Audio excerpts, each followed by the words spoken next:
The purpose of this video is to discuss the email that was sent out the other day regarding the silver moratorium that was placed on Goldmax Chicago regarding this silver you see in front of you. This is actually silver plate, and it was purchased at some of our store locations.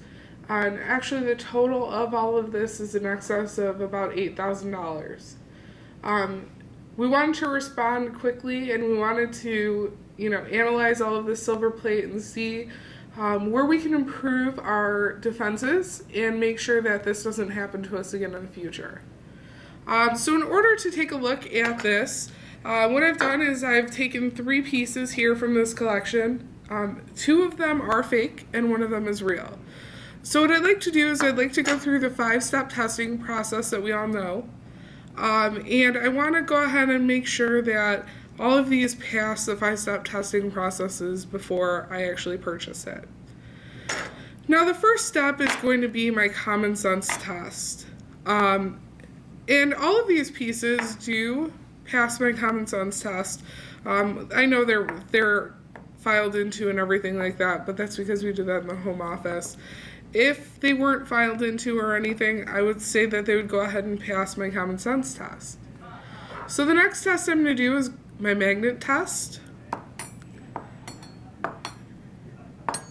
And it looks like these are all going to go ahead and pass my magnet test, which is correct. Some silver plate items are not magnetic. And so the magnet test wouldn't necessarily catch this. The next thing I'm going to do is go ahead and loop it, and I'm going to look at the hallmarks on it. The hallmarks will tell me a lot about whether I'll purchase these pieces or not. Now on this one,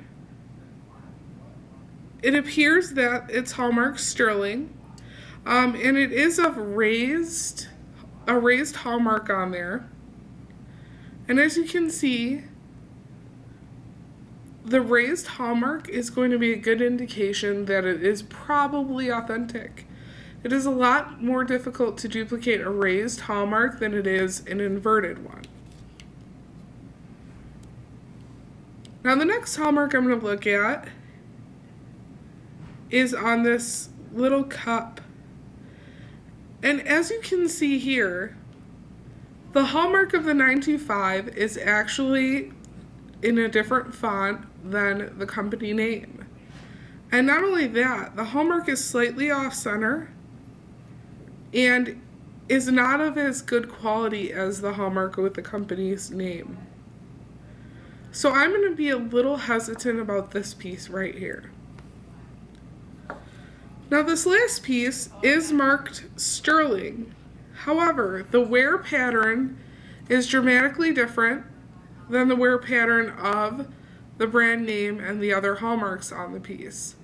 You can see that sterling is very prominent, whereas all of these other hallmarks here are worn away and virtually half gone. Now if this was an authentic hallmark, I would know that the sterling would be equally as worn as the other parts of the hallmark. So I'm going to be skeptical of this piece itself too. Now the next test I'm going to go into is my stone test. And I am going to go ahead and stone all of these pieces. When you are purchasing silver flatware and silver servingware, you need to make sure that of flatware, 1 of each piece is stone tested. And of servingware, all servingware pieces are stone tested. This will aid in helping you decide whether something is going to be sterling or not. So I'm going to go ahead and take my pieces and stone test them. Always making sure that my lines are nice and thick. What I'm hoping to do is actually rub through any plating.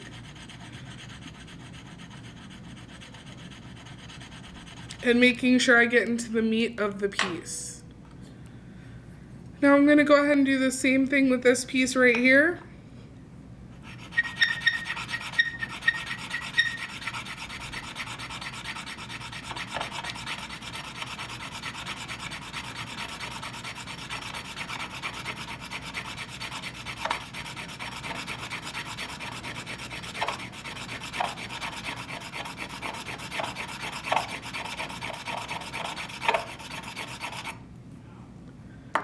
And then this final piece here.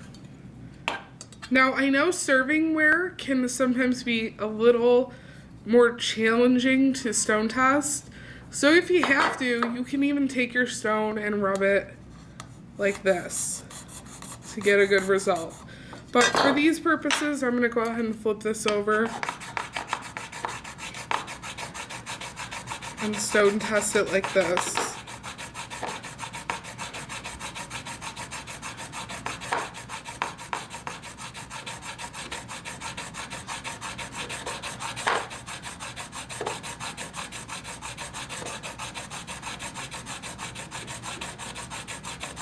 Alright, now I want you to take a look at this and see the different color that each of these stone rubs have turned. Now these two look very similar, but this one looks very copper in color. That is going to be a good indication that it's probably going to be something I'm not going to want to purchase. But I'm going to go ahead and perform the stone test anyways and drop my solution on it.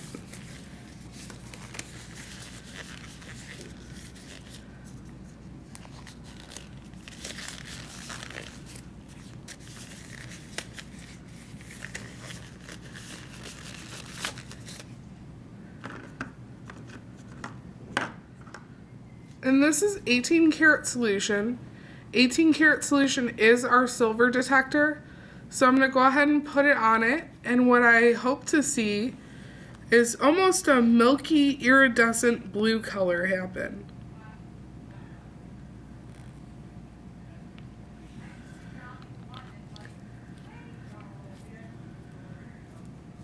Now, as you can see from the stone, this first piece right here, this fork, actually did turn a bright, milky, iridescent blue color. That's good. That's an indication that it is going to be silver. This next teacup piece, you can see the line right here at the beginning of it did start to turn blue, but as I rubbed further into the piece, it actually faded. This is going to mean that it's silver plated. And once I rub past through the plating, the line actually disappeared. The same thing happened with this piece right here. You can see a few streaks of blue, but for the most part, the line disappeared. When this happens, I'm going to know that these items are not authentic silver. If they were authentic silver, I would get this deep, bold silver reaction. So these two would be something I would not purchase. Now for the purposes of this video, we're going to go ahead and proceed to the file test and show you how these react to the file test.